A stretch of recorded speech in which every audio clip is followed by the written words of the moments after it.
Tout le monde, c'est Ludwig et on se retrouve pour un nouveau point par rapport à mon expérience de la prépa. On arrive bientôt à la fin de l'année, il reste un mois avant les concours blancs et puis après ça sera tranquille d'après ce que j'ai compris. Les SP sont en train de passer leur concours et ils ont fini, ils ont presque tout fini puisqu'il reste que CCINP la semaine prochaine.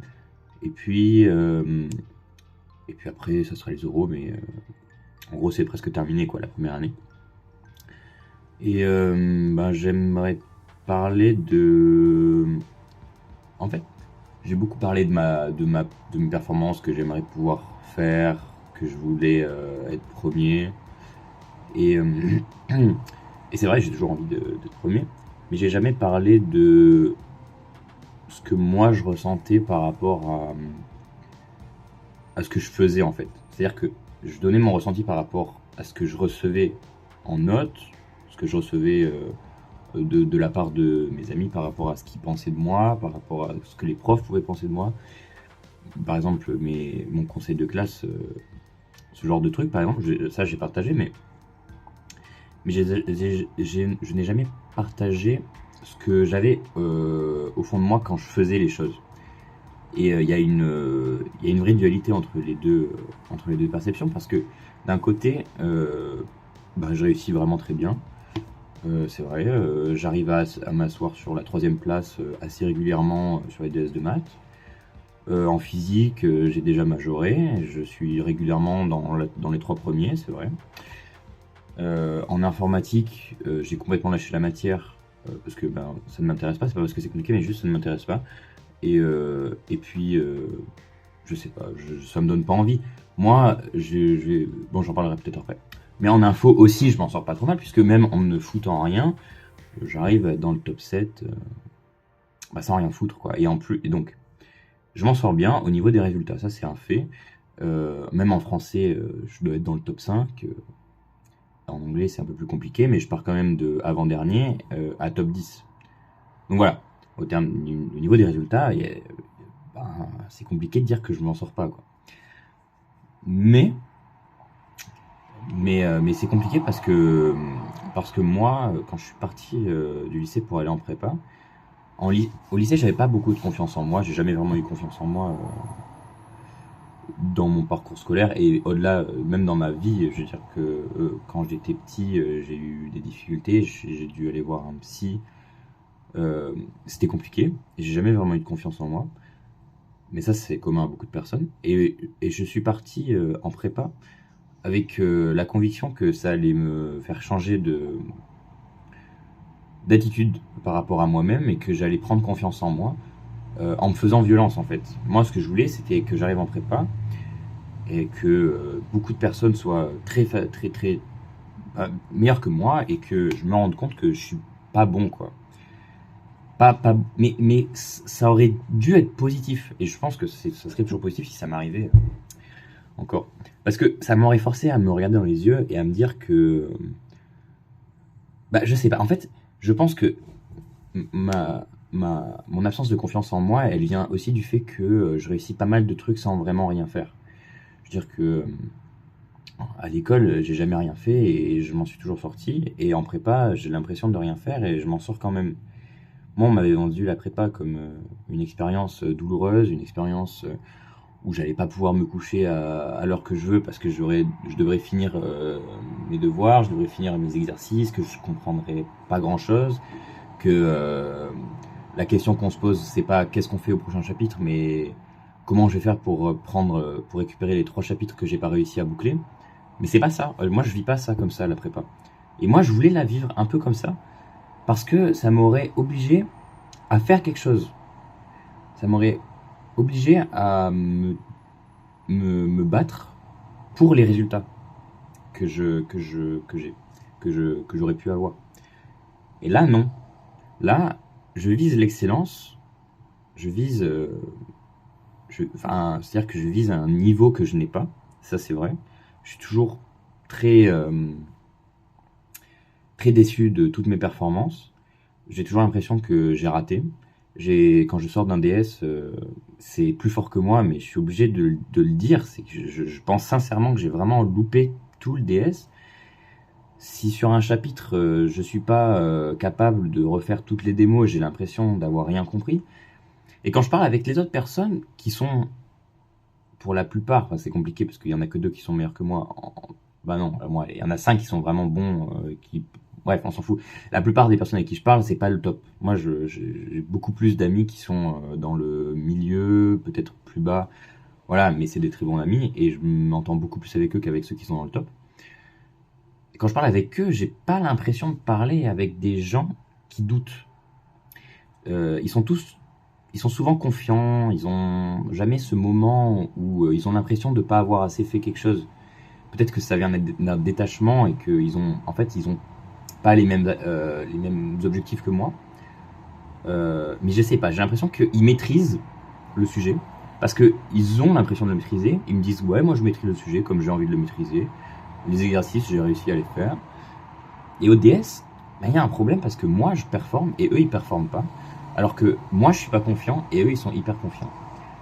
Et donc, je me pose pas de questions pour eux. Enfin, je veux dire, j'ai aucun problème avec eux. Et c'est pas là où je veux en venir. Parce que là où je veux en venir, c'est finalement la pression que je me mets n'est pas en, je sais, c'est-à-dire que je me mets une pression qui est vraiment énorme. Et ça, je suis pas enfin, un très bon ami à moi qui s'appelle Naël. Me l'a déjà dit, je me mets beaucoup trop la pression, et au-delà de me mettre beaucoup la pression, c'est que j'ai l'impression que tant que j'ai pas fait quelque chose parfaitement, je l'ai mal fait. Le truc, c'est que je mets pas beaucoup d'efforts derrière. J'ai envie, parce que tout s'est toujours passé comme ça, tout s'est toujours passé très très bien, sans que je fasse rien, et du coup, ben, je continue à faire comme ça, j'ai l'impression de pas mettre d'efforts derrière, et de pas mériter les résultats que j'ai. Parce qu'à côté de moi, j'ai des gens qui bossent beaucoup, j'ai des gens qui passent parfois des nuits à bosser, mais qui n'y arrivent pas. Et moi, ça me met mal à l'aise parce que moi, j'ai l'impression de pas y arriver. Et eux, ils ont l'impression d'y arriver. Enfin, disons qu'ils ont une confiance que je n'ai pas. Et finalement, c'est moi qui réussis alors que eux, ils ont donné beaucoup plus. J'ai déjà partagé ça avec des amis et ils m'ont dit de compter mes heures, que juste je voyais pas que je travaillais beaucoup. Mais je pense pas que ça vienne de là, je sais pas, j'ai une gêne par rapport à ça. Parce que au DS d'info, j'ai arrêté de bosser. Je suis arrivé au DS, je savais rien. Il y avait des questions de cours, je savais pas ce que c'était. Mais j'ai réussi à faire un top 7 et j'ai réussi à avoir 15,6 sur 20. Et je sais pas d'où ça vient. J'ai l'impression d'avoir rien fait, mais pourtant, j'arrive à faire des trucs que d'autres personnes n'arrivent pas, alors que eux, ils ont travaillé. J'ai l'impression que il y a des trucs que je sais et je sais pas pourquoi je les sais. Et ça me dérange. Donc voilà, pour l'instant j'ai pas de solution. Je sais pas si j'en aurai une. Je pense qu'il faut juste que j'arrive à me détacher de ce que je fais et que juste je me concentre sur le moment présent, sur ce que je peux donner et pas sur ce que je pourrais donner dans une réalité parallèle. Mais c'est très compliqué parce que moi ça me prend pas mal la tête en ce moment. Euh, et puis ça me met mal à l'aise parce que les gens évidemment ils savent qu'ils sont les bons dans la classe. Je dirais pas qu'on me demande souvent, mais il y a certaines personnes qui viennent me voir pour me demander comment s'est passé le DS. Et moi je peux pas leur mentir parce qu'en fait ben je sais, il y a un schéma de répétition. Ça serait bête de pas le voir. Qu'effectivement à chaque fois j'ai l'impression d'avoir raté, à chaque fois je performe plus qu'avant. Mais je n'arrive pas. Sur le moment, vraiment, j'ai l'impression d'avoir raté. Et du coup, je ne demande pas à la personne qui me demande si ça s'est bien passé. Non, ça s'est pas bien passé. J'étais pas en phase avec ce que je devais faire. J'étais pas là. J'aurais dû faire mieux. Et je l'ai pas fait. Et donc ça, je le dis. Je dis oui, ben, j'ai pas bien fait. Au dernier DS d'info, donc 15,6, je suis sorti. J'ai dit j'ai chié. Là, j'ai rien fait. J'ai rien foutu. J'ai rien compris. Je pensais pas que ça allait être un DS comme ça. C'était comme ça. J'ai pas bien vécu le truc. C'est mes amis qui m'ont appris qu'il y avait une note qui était tombée. Et je vois un 11 par là, un 9 par là, un 6. Je me dis, mais ils avaient l'air tellement plus confiants que moi quand ils sont sortis que je peux pas avoir une meilleure note. Je dis, si j'ai 10, je suis content parce que ben, même si c'est la pire note que j'ai eue depuis le début de l'année, ben, ce que j'avais fait à ce jour-là méritait pas plus. Et j'ai 15,6. Alors, euh, bon, je sais que... je pense que la majorité des personnes qui vont regarder cette vidéo, déjà, je sais pas si je vais publier la vidéo, mais si des gens regardent la vidéo, et la plupart des gens à qui je vais parler de ça, souvent ils me disent, mais t'es fou, enfin, je veux dire, sois heureux de ça. Je veux dire, nous on bosse comme des malades et on n'y arrive pas, et toi tu y arrives et tu bosses pas comme un malade. Et puis surtout, je veux dire, souvent on a la haine contre les personnes qui disent oh je vais avoir 10 et puis en fait ils ont 16. Sauf que, bah, je sais pas, j'avais besoin d'en parler parce que ça me prend la tête en fait, je sais pas, j'ai l'impression de pas mériter le truc. Je minimise pas le problème des autres personnes. Je veux dire, je suis bien au courant que je préfère cette situation-là que la situation où je bosse pendant des heures et j'y arrive pas. Évidemment, au concours, vaut mieux être moi qu'une personne qui a bossé et qui a pas réussi à avoir le niveau CCINP. C'est évident. Mais sur le mental, c'est compliqué. Voilà. Donc, je fermer la parenthèse qui a quand même duré 11 minutes.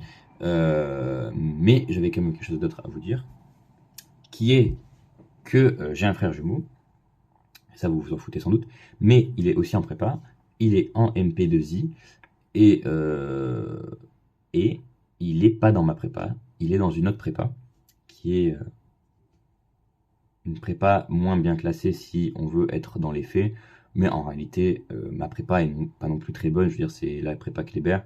Je vois bien que dans ma classe, je suis plutôt bien classé alors que je fais pas grand chose, donc j'imagine que c'est pas. Je veux dire, Kléber est pas non plus une très très bonne prépa. Donc c'est des prépas qui peuvent se taper, quoi, on va dire. Donc, vu qu'on a des vacances en différé, je suis parti dans sa prépa faire un DS de maths. Et lui, il est venu dans ma prépa faire un DS de maths. C'était marrant parce que bah, j'ai pu échanger, on a pu échanger les niveaux finalement, voir un peu ce que ça donnait, à quel point ma prépa prépare différemment au concours que sa prépa, en bien ou en mal, hein. Donc voilà, en plus ce qui est bien c'est que c'était presque sur les mêmes sujets. Son DS que j'ai passé, c'était un DS sur les espaces vectoriels et sur les développements limités. Le résultat est que j'ai battu mon frère et mon meilleur ami qui est dans la même prépa que mon frère. Donc troisième sur la classe. J'aurais aimé être premier, mais bon, c'est pas grave. En plus, je m'étais préparé pour ce DS là, c'est vrai, je m'étais vraiment préparé. Et donc il est revenu, match retour. Et je l'ai aussi battu. Bon, après, c'était sur mon terrain et c'était sur un chapitre qu'il avait pas vu. Le DS pouvait être fait sans les connaissances. De toute façon, les DS, souvent, on peut les faire sans avoir vu le cours, hein. Je veux dire, si jamais t'es vraiment très bon, sans le cours, tu peux faire les DS parce que souvent les notions sont rappelées. Et puis là, je leur avais donné le cours aux deux parce que mon frère et mon meilleur ami sont venus. Je leur ai donné le cours avant, ils l'avaient lu, donc ils avaient les capacités, c'est-à-dire qu'ils auraient pu le faire, mais je leur veux pas, j'aurais pas plus assuré que lui. C'était vraiment compliqué parce que c'est intimidant de faire un DS où on n'a pas vu le chapitre encore. Donc c'était un DS sur les aspects vectoriels, les applications linéaires, les déterminants et les matrices. Voilà. Oui, c'est ça. Beaucoup de et sur les groupes symétriques. Donc beaucoup de groupes symétriques. Non, pas beaucoup, mais enfin, il y avait quand même une partie entière dessus. Et beaucoup de matrices, évidemment, parce que bon, les applications linéaires sans matrice, c'est un peu triste. Donc voilà, là je l'ai battu. On peut dire que là je l'ai vraiment battu. Mais je pense que ça vient aussi du fait que c'était pas sa prépa. Même si moi aussi je suis venu dans sa prépa pour faire le truc, mais je pense que c'était pas dans les bonnes conditions. Je veux dire, quand t'es pas dans l'endroit où t'es. En plus, il avait pas beaucoup dormi parce qu'il est venu en avion, c'était la galère, il avait pas dormi pendant 2 nuits, presque pendant 2 nuits, presque pas dormi pendant 2 nuits. Donc, c'était pas les conditions les plus favorables au monde, mais c'était marrant. Le DS, pareil, je pensais l'avoir foiré. Ouais, foiré. Bref, donc voilà. Je pense que j'ai tout dit par rapport à ce que j'avais à dire. Oui, de toute façon, au niveau des résultats, on s'en fout maintenant. C'est pas ça qui fait le truc. Il reste très peu de temps. Je regarde le coloscope en même temps pour voir combien de semaines il nous reste, mais il reste, allez, 4 semaines, 4 semaines avant les concours blancs, un mois après c'est terminé. Donc voilà, la première année se passe plutôt bien. J'espère que la deuxième se passera de la même manière et peut-être avec plus de confiance. Enfin bon, voilà. Allez, bisous.